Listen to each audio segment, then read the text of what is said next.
Hello guys! Welcome to lesson 12 of the MANABU online textbook. Take note that this video will only focus on our online textbook, and if you want to know more about the grammar lesson, please watch my grammar lesson video on our YouTube channel, and it will be linked on the description below. So let's get started. So for the lesson 12 of the MANABU online textbook, sentence patterns, number 1, Kino wa ame deshita. Kino wa ame deshita. So kino particle wa. So the subject here is kino, yesterday. The ame is a noun, or it's an adjective that describes yesterday. Ame is rainy. So ame deshita. So this is the past form of the na adjectives. We add deshita to the word ame. So just like the nouns, the na adjectives uses deshita as their past form. Number 2, kino wa samukatta desu. Kino wa samukatta desu. So once again, the time indicated in this sentence is kino, yesterday. So our adjective should be in the past tense. So kino wa, yesterday, was samukatta desu. Samukatta desu. So from the adjective samui, we omit or we remove the i from the word samui, then we replace it with katta. Samukatta desu. So once again, to make the i adjective in the past tense, first remove the i, then add katta. So in this case, samui samukatta. Kino wa samukatta desu. It was cold yesterday. Number 3, Hokkaido wa Kyushu yori ookii desu. Hokkaido wa Kyushu yori ookii desu. So this is a comparison sentence. Hokkaido wa, the Hokkaido, Kyushu yori, compared to Kyushu, ookii desu. So first, let's remove Kyushu yori. Then we have Hokkaido wa ookii desu. Hokkaido wa ookii desu. Hokkaido is big. Then we will add Kyushu yori. Kyushu yori. It means that Hokkaido is bigger than Kyushu. Kyushu yori. Number 4, Watashi wa ichinen de natsu ga ichiban suki desu. Watashi wa ichinen de natsu ga ichiban suki desu. The sentence pattern that we will use in the sentence is the group or category particle de.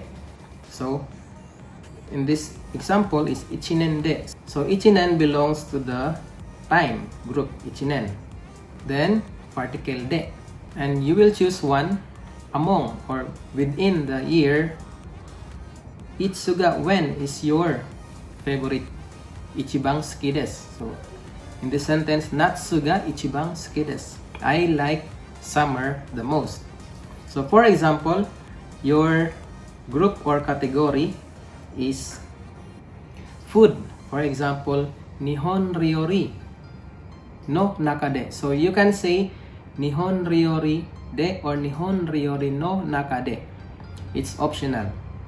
That's the group or category. Then you can ask nani ga, which is ichibang suki desu ka? Ichibang suki desu ka? Which do you like the most among Japanese dishes? Nihon ryori no naka de. Then you can say Nihon ryori no naka de tempura ga ichibang suki desu. Tempura ga ichibang suki desu. So depends on how you describe using the adjective. And the interrogative that you will use depends on the group or category that you are using.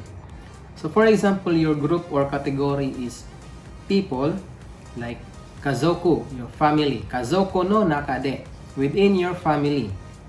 So the interrogative that we will use is dare.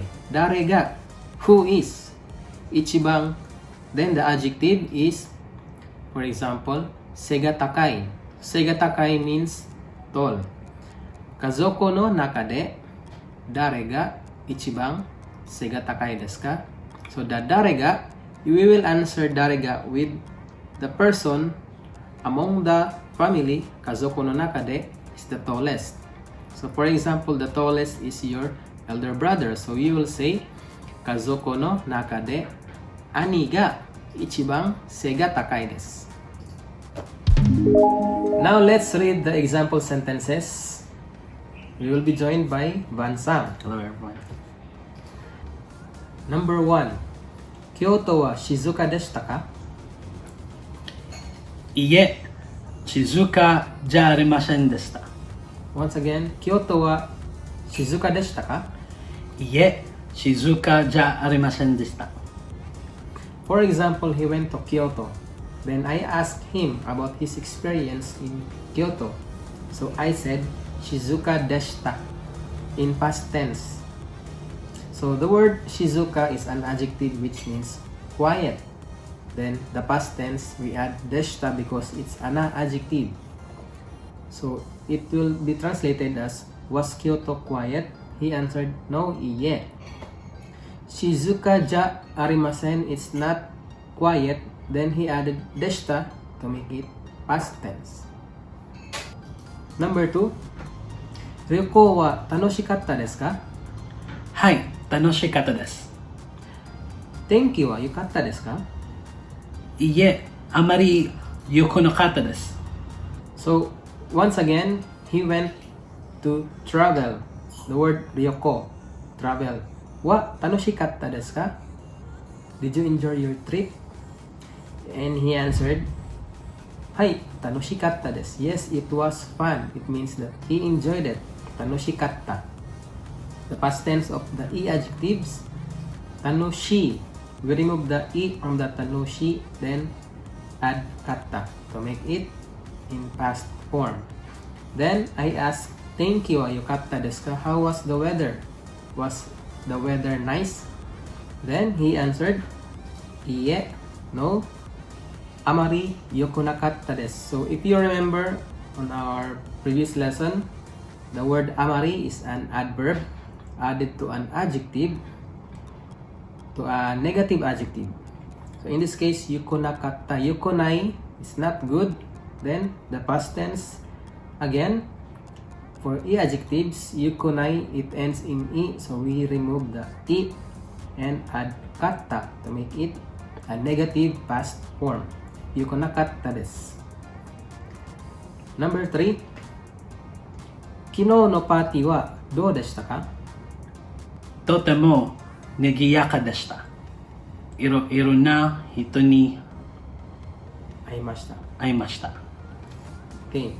Kino no party wa dou deshita ka? So kino no party, yesterday's party, wa dou deshita ka? So the interrogative dou deshita ka is used to ask someone about his opinion or thoughts about his experience on something. Dou deshita ka? How was the party last night? He answered, Totemo nigiyaka deshita. Totemo, very. Nigiyaka is lively, very lively. Then deshita, because nigiyaka is an adjective and in past tense we add deshita. Then next he said, iro-iro da hito ni aimashita. Iro-iro na hito, it means various people or a lot of people. Particle ni aimashita, because we use the particle ni to the person that we meet. For the verb aimas means to meet, then in past tense aimashita. Number 4. New York wa Tokyo yori samui desu ka? ええ、ずっと寒いです。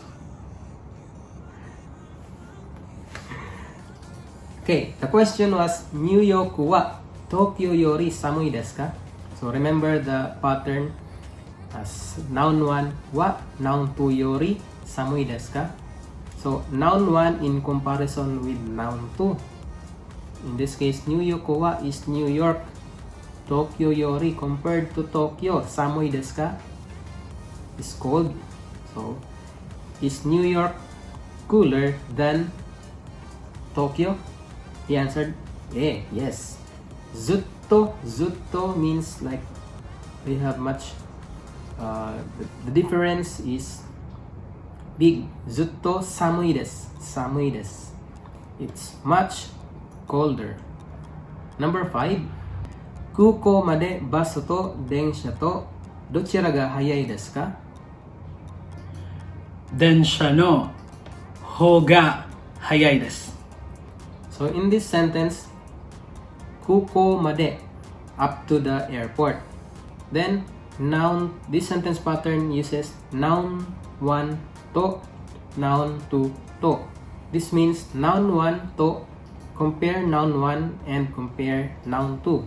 Dochira ga hayai desu ka? So the adjective that we used in this sentence is hayai, fast. It means basu to densha to, between bus and the train. Dochira ga, which is hayai desu ka? Faster. Okay? He answered densha no hou ga hayai desu. So when answering this kind of question, you take the which noun is your choice, then you add no hou ga.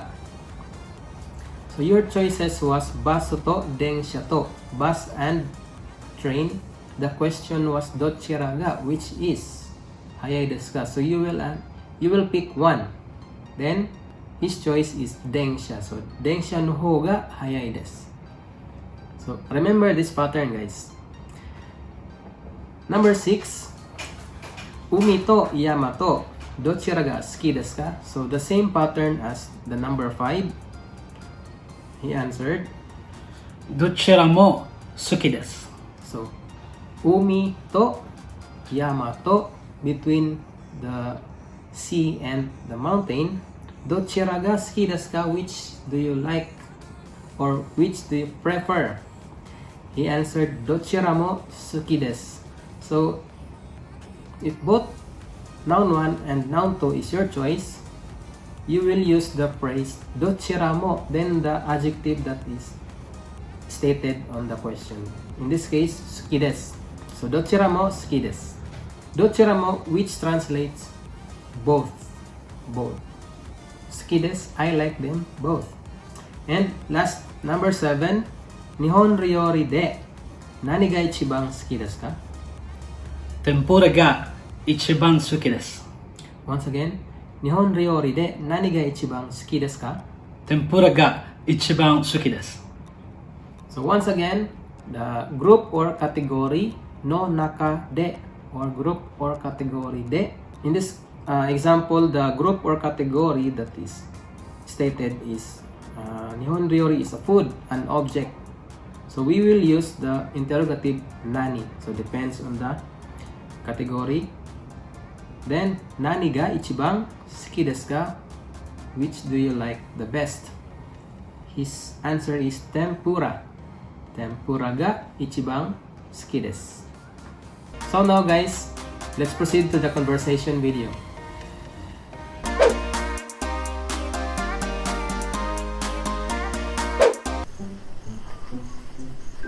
Tadaima! Ukaya nasai. これ、京都のお土産です。どうも、すみません。祇園祭りはどうでしたか？面白かったです。とても賑やかでした。祇園祭りは京都のお祭りで一番有名ですからね。そうですか。写真のたくさん撮れました。これです。わあ、すごい下手ですね。ええ、ちょっと疲れました。And welcome to exercise A. So I will read again the sentences and please repeat after me. Number 1. Kyoto wa yuki deshita. Kyoto wa yuki deshita. So the Kyoto wa yuki is an adjective for snowy. Means snowy. Deshita. Kyoto was snowy. Next line. Kyoto wa kirei deshita. Kirei deshita. So kirei is an adjective. So the past tense, we add deshita. Kirei deshita. It was beautiful. Next line, samukatta desu. Kyoto wa samukatta desu. Kyoto was cold. Kyoto was cold. The interrogative, Kyoto wa do deshita ka? Kyoto wa do deshita ka? How was Kyoto? You will answer yuki deshita. It was snowy. Kirei deshita. It was beautiful. Samukatta desu. It was cold. Number 2. Yasumi deshita. Yasumi deshita. And the negative past is yasumi de wa arimasen deshita. Next, kirei deshita. It was beautiful. Kirei de wa arimasen deshita. It was not beautiful. Shizuka deshita. It was quiet. Shizuka ja arimasen deshita. It was not quiet. Now for the e adjectives, past tense of the word atsui. Atsui means hot. Is atsukatta desu. Atsukatta desu. The negative past is atsuku nakatta desu. Atsuku nakatta desu. Next line, uishi, delicious. The past tense for uishi is uishikatta desu. Uishikatta desu. And the negative form or the negative past form is uishikunakatta desu. Uishikunakatta desu. Number 3, Tokyo wa Osaka yori ookii desu. Tokyo wa Osaka yori ookii desu. This means that Tokyo is ookii desu, bigger Osaka yori compared to Osaka. So Tokyo wa Osaka yori ookii desu. Next line, kono shatsu wa sono shatsu yori ookii desu. This shirt is bigger than that shirt. Number 4, Sakkar to yakyuu to dochira ga omoshiroi desu ka? Sakkar to yakyuu to dochira ga omoshiroi desu ka? Dochira ga, which one? Omoshiroi desu ka is interesting. So you will answer below, Sakkar no hou ga omoshiroi desu. Sakkar no hou ga omoshiroi desu. But if your choice is yakyuu, means baseball, you can answer yakyuu no hou ga omoshiroi desu. Next line, hon to eiga to dochira ga omoshiroi desu ka? Which is interesting between books and movies. So his answer below is hon. Hon no hou ga omoshiroi desu. Books are more interesting. Number 5, sports de nani ga ichibang omoshiroi desu ka? So sports de, among the sports or within the group of sports, nani ga ichibang, which is the most omoshiroi desu ka? Interesting. Next, Nihonjin de dare ga ichibang yumei desu ka? So this sentence, the group or category is people. Nihonjin is Japanese. So among the Japanese people, so we will use dare because Nihonjin represents people. So dare ga ichibang yumei desu ka? Who is the most famous? Third line, sekai de doko ga ichibang kirei desu ka? So the group or category is sekai, means world. So this is a place, so we will use the interrogative doko. Doko ga ichibang kirei desu ka? And last line, ichinen de, in 1 year. Itsu, so we will use itsu because ichinen is time. Itsu ga ichibang, when is the most? Samui desu ka? Cold. And that's all for this lesson, guys. If you want to know more about this lesson, watch my grammar lesson video on our YouTube channel. And don't forget to leave a like and subscribe to our channel, guys. Dewa, gambate kudasai.